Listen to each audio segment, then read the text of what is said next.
Good morning, everyone. Today, I will discuss about the sociological and legal basis of school and community partnership. The first legal basis is from Philippines that support school and community partnership. It's RA 9155, Governance of Basic Education Act, Section E. Of the responsibilities of school heads is establishing school and community networks and encouraging the active participation of teachers, organizations, non-academic personnel of public school, parents, teachers, and community association. This means that the school is not the only one who help nurturing each learners, but the organization, non-academic personnel, community, and parents are included in nurturing the child. And it is very true that school is not alone who teach children, like, for example, the values. We all know that values start from our home. That's why parents and community is included in school and community partnership. Next, Section 3 of the same Act encourage local initiatives for improvements of schools and learning centers and to provide the means by which improvements may be achieved and sustained. This means that the improvements of school and learning centers is not just cargo by the school, because community and parents can help the improvements of the school.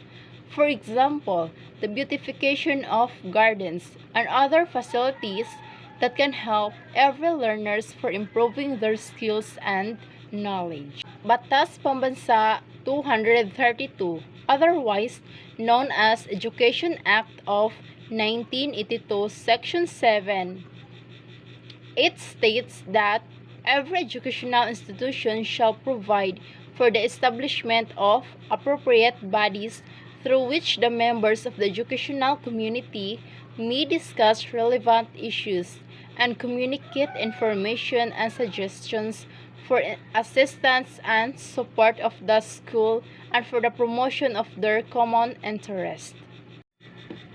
So this one supports the school and community partnership. So for example, the PTE meeting in school, so there are PTE meeting to be discussed issues regarding with the school or to the students on what should be done for the successful of the school and the learners. So another example is if the school needs something that they can't afford, so that's why they ask support from the community or parents to help them establish that goal in order to achieve it.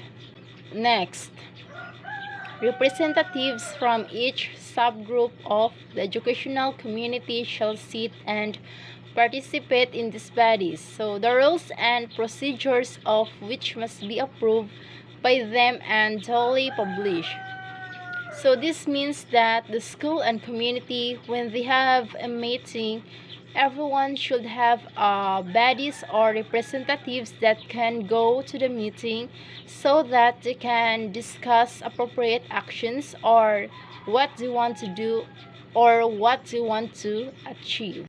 The school and community are the mainsprings of effective and powerful forces that can create wholesome climate for mutual gains and betterment. So this means that school is not the only one who nurture learners or make improvements to the school, but also community can help through providing other materials or utmost support about what should be done or improved by the school. They can forge a kind of partnership where both are willing to share information as well as responsibilities to the best interest of the children while in school, likewise when dealing with members of the community.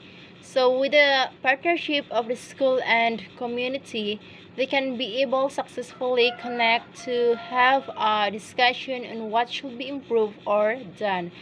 because there are lots of activities and programs that will help every learners to improve their knowledge. For example, implementing additional facilities for reading areas. Next, RA 8525. It's another law of Philippines. This RA Adapt a School Program Act also provides for school and community partnership. It allows private entities to assist a public school, whether elementary, secondary, or tertiary, but not limited to the following areas: staff and faculty development for training and further education, construction of facilities, upgrading of existing facilities, provision of books, publications, and other instructional materials, and modernization of instructional technologies. Even the Philippine Education for All, or EFE 2015 plan, the innovation and holistic program of reforms that aim to improve the quality of basic education for every Filipino by end 2015. Likewise, it states that schools shall continue to harness local resources and facilitate involvement of every sectors of the community in the school improvement process. So, around 2015, there are already plans for the school and community partnership. So, it is the Philippine Education for All, or the EFE 2015 plan. So, it supports school and community partnership. School says that school shall continue to harness local resources. This means that the school can ask support from the community for the improvement of the school and the facilities. This EFE 2015 plan was extended in Education for All beyond 2015 Agenda 2030. So Agenda 2030 has 7 new educational targets from 2015 to 2030 that must involve education stakeholders, which is essence is school community partnership. These stakeholders is the school and the community. UNESCO Assistant Director General for Education Dr. Quintang himself admits that Agenda 2030 cannot be realized without schools partnering with the community. So this means that without the school or community, the Agenda 2013, it will not be possible, because schools should be helped by the community.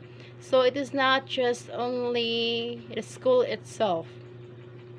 So Dr. Quintang said that our vision must be more aggressive, more committed, not just involving government nor government agencies, but all the stakeholders. RA 9155 states that partnership between school and community also ensures that, first, educational programs, projects, and services take into account the interest for all members of the community. Section 3D. So this RA 9155 states that the school is not only one who make decisions for the betterment of school and other projects for the learners, but it should be more planned by other stakeholders like the community. Second, the schools and learning centers reflect the values of the community by allowing teachers and learning facilitators and other staff to have flexibility to serve the needs of all learners. Third, local initiative for the improvement of schools and learning centers are encouraged, and the means by which these improvements may be achieved and sustained are provided. So schools and communities function better when they work as a team. Just like I said earlier, schools should not just only want to plans for the betterment of the facilities, projects, and activities of the learners, but also the community, the teachers, parent, and the community. First, the parents are the first teachers in the home. So these are the reason why the school and community partnership should be done, because parents is the first teacher at home. So parents teach their children good values and how to become a better person. Second, they are responsible for the development of values, attitudes, habits that will be needed as their children associate with classmates in the school.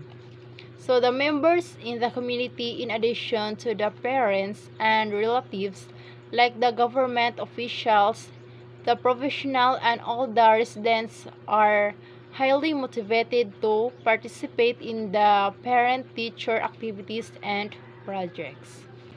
The example of this is the Family Day and PTE meeting. So there are difficulties encountered by the school. So first is the ability to accomplish assignments.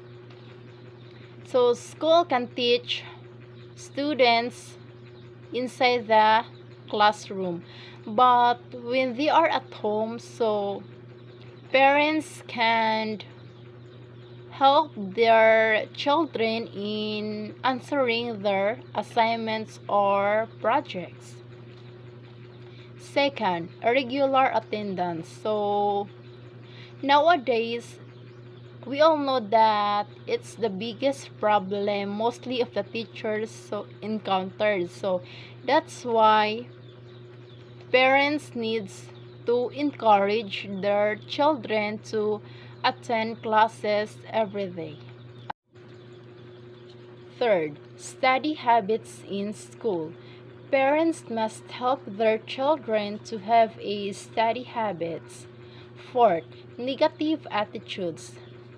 Fifth, problem with self-discipline. So school and community must do everything, work together, and help each other in order to guide every learners. The solutions of these difficulties is that the best way to thresh out causes and come up with a solution is to conduct a dialogue wherein parents may be invited to drop by the school or the teachers may pay a visit to each learner's home. This one is the result of school and community partnership, where it discusses what should be done and improve. That's why schools are implementing a PTE meeting. First is positive attitudes of kind-heartedness and patience are developed through modeling. Second, regular in attendance and doing assignment needs strong motivation and encouragement from both sides. So when we talk about both sides, it means that it is a school and the community. So school and community needs to have a strong motivation and encouragement to each learners. Third, letters and praises to parents for the outstanding performance build confidence and strengthen determination to continue the good work. So that's why parents also needs to praise their child in order to motivate them to do their best. Collaborative relationship between the school and the community. First, the officials actively participate in community projects such as literacy assistance project for out-of-school children and house campaign to helpful practice. So the example of this is that helping out of the school youth or to educate them more about the importance of education. And organize association. A strong spirit of cooperation is exhibited as well as sharing of expertise and material resources. So the example of this is that community provides some materials that helps in improving the school. So we all know that facilities is very important to the development of every child or learners. Lastly, the instructional centers and materials. The community can serve as rich resources of instructional materials. Also, professionals and practitioners from the community can be invited as resources speakers during observance of significant school rites. That's all for today's discussions, and thank you.